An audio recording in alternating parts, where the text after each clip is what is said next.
Que bom ter você por aqui, professor. Seja muito bem-vindo. Vamos começar a nossa aula de hoje, então? Vamos lá?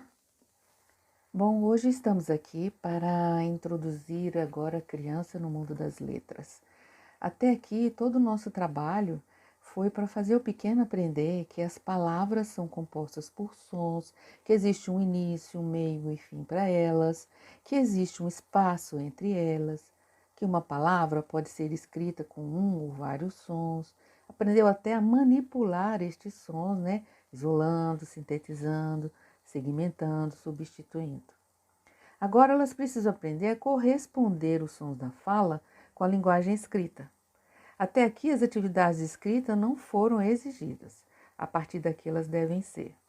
As crianças aprenderão agora a estabelecer relação ortográfica entre letra e som, codificando e decodificando, e vão descobrir as funções das palavras. É o que nós chamamos de conhecimento alfabético.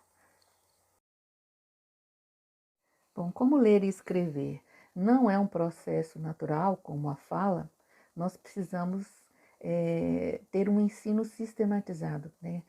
Porque essa aprendizagem ela não é espontânea. Então, existem princípios que precisam ser ensinados, né? Nosso sistema alfabético é um sistema notacional, ou seja, de representação dos sons da fala.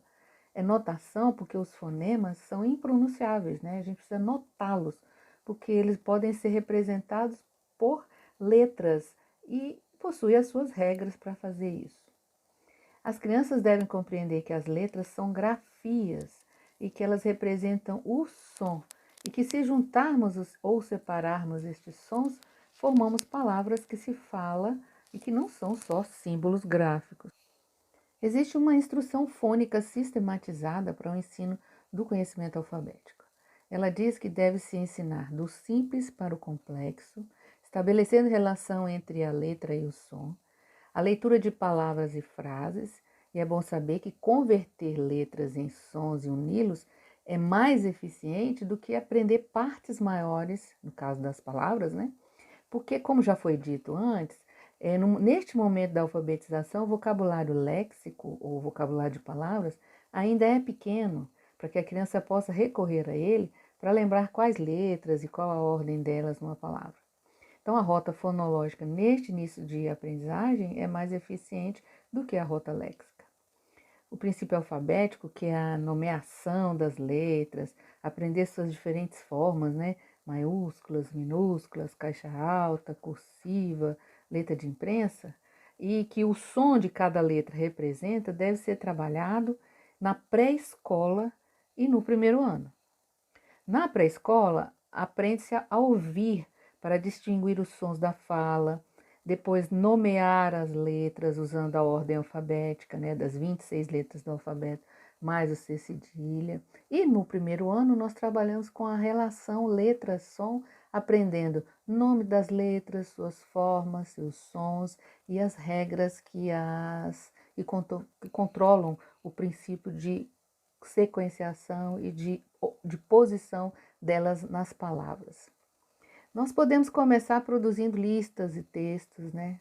Usando o próprio nome da criança ou dos colegas, estabelecendo relação entre letra e som de palavras estáveis, e a melhor forma de fazer isso é usando leitura e escrita de palavras de uso do cotidiano das crianças. As crianças precisam identificar as formas maiúsculas, minúsculas, das letras, nome, som, a ordem alfabética, a posição de cada letra em relação à outra. E neste aspecto, o uso do dicionário é fantástico. E também ir à biblioteca para procurar livros também é muito interessante. No caso de letras com mais de um som, como é o caso, por exemplo, da letra C, você sempre deve apresentar inicialmente o som mais característico, ou K, no caso, né? Repetindo o som da letra e apontando para os cartões afixados com os alfabetos que você tem na parede, aonde está essa letra. É importante apresentar imagens de outras coisas que comecem com a letra ensinada, apontando para cada palavra e incentivando as crianças a produzir o som de cada letra, além de dizerem seu nome. Mas se você optar por uma história Destaque na leitura a letra que está sendo ensinada, sempre lembrando o seu nome e o seu som. Neste momento, já podemos introduzir algumas regras ortográficas, porque só aprender a correspondência letra-som não basta, né?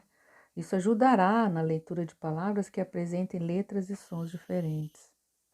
Porque agora as crianças já estão preparadas para saber que a correspondência letra-som nem sempre é regular, que algumas letras possuem um só som, como a letra B, e outras podem ter mais de um som, como a letra X. Também podemos aprender que a posição da letra na palavra dá previsibilidade, ou seja, dá pistas corretas sobre que letra deve ser usada na palavra, como é o caso da letra L no final. Elas verão também que outras letras, como o X entre vogais, o som é imprevisível, como na palavra táxi. Ao passo que, se ela estiver no início, ela é uma letra previsível, como na palavra xarope. E as letras que não possuem nenhum som, como a letra H, também devem ser ensinadas. Todo este conhecimento era difícil de ser compreendido na pré-escola. Por isso que na fase pré-escolar ensinamos a correspondências regulares, e uma letra, um som, característico quando tiver mais de um som, como é o caso da letra C, né? Já no primeiro ano, já é possível apresentar regras ortográficas mais complexas, como as que a gente já viu até agora. Agora, já que aprendemos o momento em que devemos ensinar os conteúdos do conhecimento alfabético, vamos dar um exemplo de sequência didática. Seguindo aquela estratégia que a gente está ensinando a vocês desde o início do vídeo 1, nós primeiro o professor explica e faz, depois as crianças fazem junto com o professor, depois só as crianças fazem, depois individualmente e depois você faz a avaliação. Vamos dar um exemplo. O professor mostra um cartão com a palavra casa, coloca a figura da casa, fala para as crianças explicando que a letra C, quando está junto com o A, com o O e com o U, essas vogais, o som é de K. E que quando estiver acompanhado da letra E e da letra I, o som é de S.